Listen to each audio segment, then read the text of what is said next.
Bom, a autorização da prorrogação dos tributos da folha salarial foi uma das medidas do governo para facilitar a vida dos contribuintes diante da pandemia de novo coronavírus. Porém, como ficam as empresas daqui a algum tempo após aderir à facilitação? Como é que fica essa situação?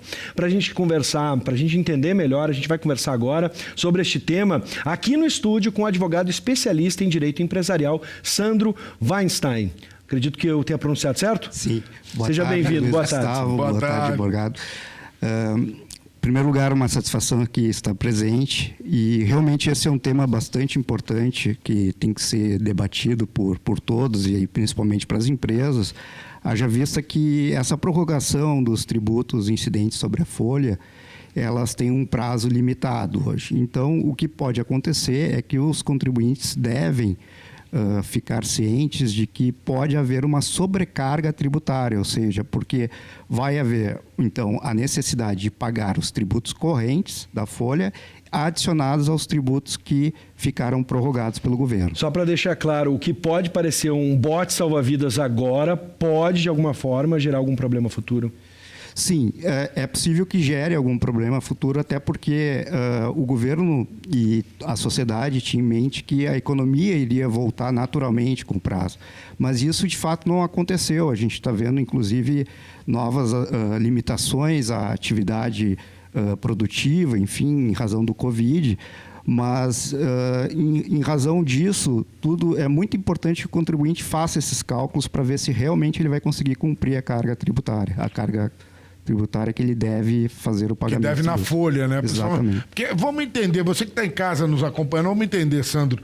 Doutor Sandro, agora no final do ano, o governo federal diz que não renova mais aquela desoneração da folha. E agora ainda se tem mais esse fôlego aqui pela medida provisória. Tem que cuidar, né? É isso que você está falando? Sim, tem que cuidar porque pode haver uma sobrecarga da carga tributária. A partir de janeiro você tem sobrecarga. Exatamente, a partir de janeiro, enfim, tem todos esses meses que as empresas têm que se preparar o seu fluxo de caixa para poder dar conta dessas obrigações tributárias. Isso significa que senão a gente pode ter demissão logo ali, né? Porque se vai onerar a folha em determinados setores, a folha é um dos itens de custo mais alto que tem. Então vamos repetir.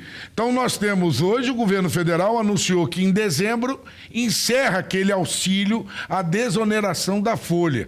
Mas em contrapartida, nesse momento, ele está parcelando a folha que podem se encontrar lá em janeiro aí, a oneração normal, mais esse parcelamento, é isso? Sim, e possivelmente isso venha acontecer antes mesmo de janeiro, né? Durante 3 meses houve essa prorrogação dos tributos incidentes sobre a folha, mas isso após esses 3 meses a gente tem essa sobrecarga, ou seja, tem que pagar os tributos que incidem neste momento agora e também os tributos atrasados. Então, o contribuinte tem que se preparar para essa sobrecarga. Existe algum caminho jurídico para os empregadores adotarem o parcelamento da folha e se prevenirem de algum problema futuro? Sim, é possível. O governo federal, inclusive, tem tomado algumas medidas ou sinalizado que vai adotar algumas medidas para poder contornar esse problema de fluxo de caixa das empresas. Uma delas é o próprio Pronamp, que é uma linha de crédito que o governo está concedendo, subsidiada e com taxas de juros muito baixas mesmo, que vão possibilitar que as empresas possam encarar essas dificuldades não só da folha, dos tributos, mas também problemas de fluxo de caixa com a crise e a diminuição da produção e da economia, o desaceleramento da economia. É uma linha de crédito via BNDES? Não, essa é uma linha de crédito bem interessante. Ela tem as linhas de crédito do BNDES também, que são fornecidas pelo governo, mas também tem outras relativas ao Pronamp. Essa do Pronamp, elas são vinculadas para empresas de pequena e média, de microempresas e empresas de pequeno porte. Então, as MEI, as microempresas e as chamadas EPP, empresas de pequeno porte, podem procurar os bancos, no Banco caso... privado, banco do governo, qualquer banco. Qualquer banco, desde que o banco tenha assumido esse convênio com a União, né, de repassar esses valores subsidiados para os contribuintes. E esse é um parcelamento na qual, além da taxa ser muito subsidiada, ou seja, é uma taxa menor que a taxa Selic. É o que eu ouvi falar, por isso que eu falei do BNDES, que as taxas eram compatíveis às taxas do BNDES. Exatamente, são taxas subsidiadas que vão possibilitar, então, o contribuinte honrar com essa carga tributária. E também é interessante que esse financiamento ele não está carimbado, ou seja, aquele financiamento anterior que o governo deu para as empresas que faturavam 360 mil a 10 milhões de reais, era um faturamento que servia, estava carimbado para pagar a folha, certo? E isso é interessante adotar. Esse não. Esse pode ser usado no fluxo de caixa, por exemplo. Perfeito. Para comprar estoque, fazer mercadoria girar. Para diminuir o grau de endividamento, enfim, para fazer girar a economia. Então, é muito bem-vindo esse financiamento subsidiado que o governo vai colocar para as empresas à disposição. Fazer girar a economia e evitar demissões, por exemplo. Com a tua experiência, com a tua expertise, essa medida realmente pode evitar demissões?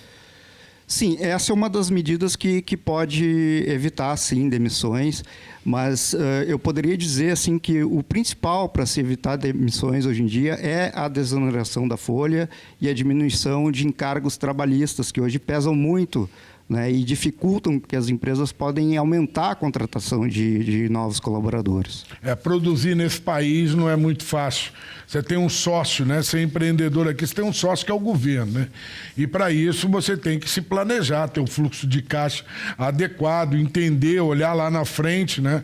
É importante. Estamos então falando aqui com o Dr. Sandro Weinstein, que é advogado especialista em direito empresarial. Muito obrigado pelas dicas, porque achei extremamente pertinente para você que está nos assistindo, que é empreendedor. Agora tem outras formas, mesmo com o fim da desoneração da folha para 17 setores da economia, você agora tem mais outros financiamentos que podem ajudar. E como você muito bem falou, né, Sandro? Não são carimbados e você pode usar até para comprar mercadoria. Perfeito. Muito obrigado por você estar aqui, Sandro. Muito obrigado, foi uma honra estar aqui com vocês. Obrigado, Sandro.